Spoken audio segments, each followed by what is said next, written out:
guys अब चाहिँ हामी मेन्टल डेभलपमेन्टको ट्रेनिङमा आथ्यौँ बाग्लुङ अनि त्यस पछाडि चाहिँ उहाँहरू चाहिँ हाम्रो नयाँ साथीहरू हो बाग्लुङ घुम्नुभएको छैन त्यही भएर मैले आज पञ्चकोटी घुमाउन लिएर जाँदैछु अब हामी भेट्छौँ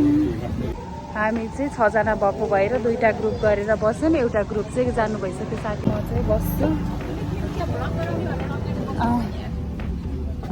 ल बस्छु अब चाहिँ हामी जाँदैछौँ 6 जना भएको भएर 2टा ट्याक्सी रिजर्भ गर्नु पर्यो उहाँ चाहिँ हाम्रो ड्राइभर दाइ अनि उहाँ चाहिँ हाम्रो साथी गोमा पाल्पाको घर मुस्ताङ कार्यरत हुनुहुन्छ अनि हाम्रो शान्ति जोशी धनगढीको हुनुहुन्छ अनि मेरो पार्वती बहिनीको फेरि एकदम बहिनी नै भनौँ न उहाँ सबै काम गर्नुभएको अरे अब हामी रेम्ही हस्पिटलबाट अगाडि जाने बाटो हो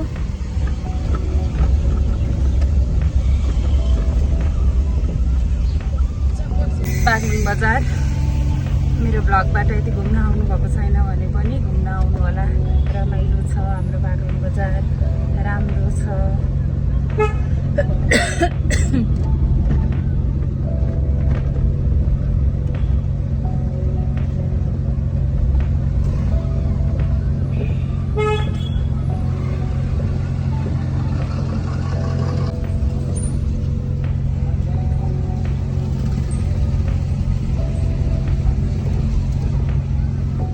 कहाँको चलाउनुहुन्छ नि हजुरले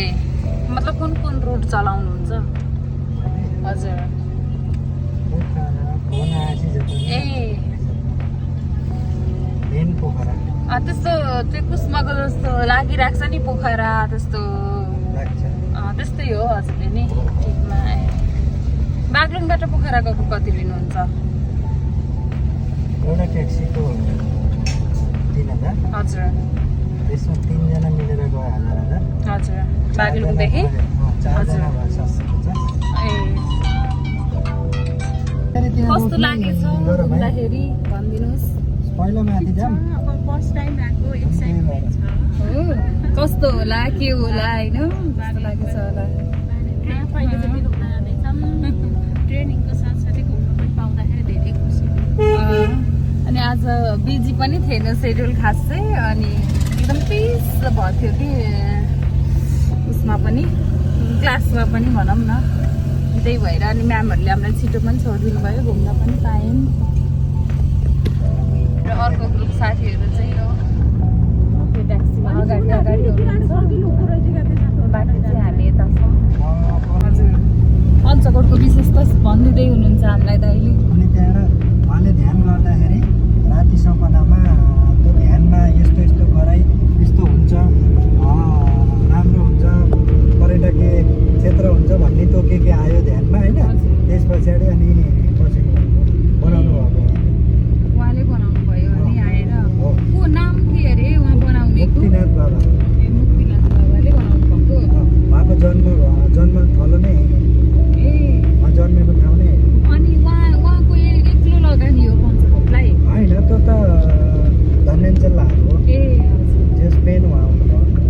उहाँले एकै दिन 5 वटा मन्त्री उद्घाटनमा बोलाउनु भएको नि पहल गर्नुभयो उहाँले भनौँ न होइन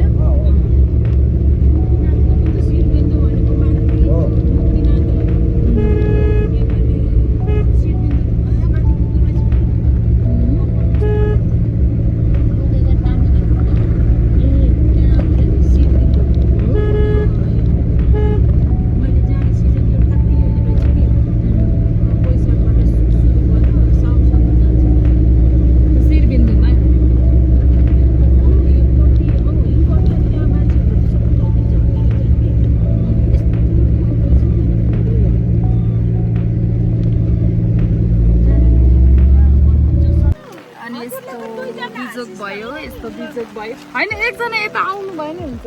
छाता छ एकजना दाइसँग अनि त्यस पछाडि यहाँ यस्तो छ साथीहरू बिजोग पञ्चकोट घुम्न आएको पानी परेर यति बिजोग भएर टाढो भयो साथी अनि हामी चाहिँ यस्तो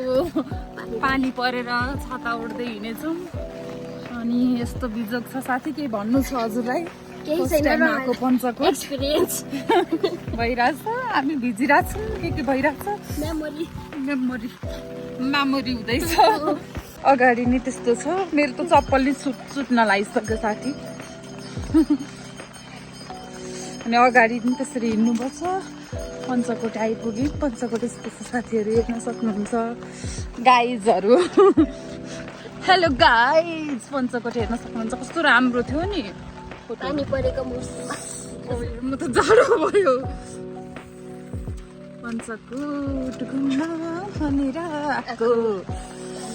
परेको विजयमा यस्तो छ पञ्चकोट मौसम खुल्दैछ अँध्यारो हुँदैछ पानी धर्किँदैछ साथीहरूको बिजोग जाडो भएर यस्तो छ पञ्चकोट घुम्न आएको यस्तो भयो साथीहरू हाम्रो पक्रको परेर बसेको के भयो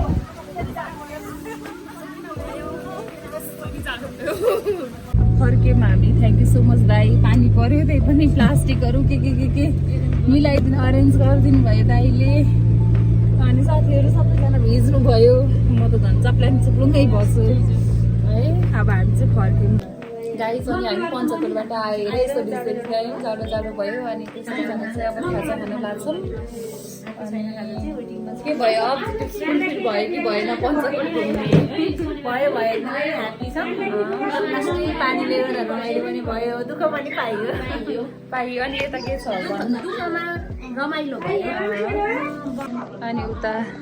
गफगाफ गर्दै हुनुहुन्छ साथीहरू हामी होस्टेलको रुममा आइसक्यौँ अनि एकदमै होस्टेलको रुममा आइसक्यौँ बाटोमा चाहिँ मैले कन्टिन्युसन गर्न पाइनँ यस्तो पानी आयो है गाइसहरू अब मैले आजको भ्लग यही टुङ्गाउँछु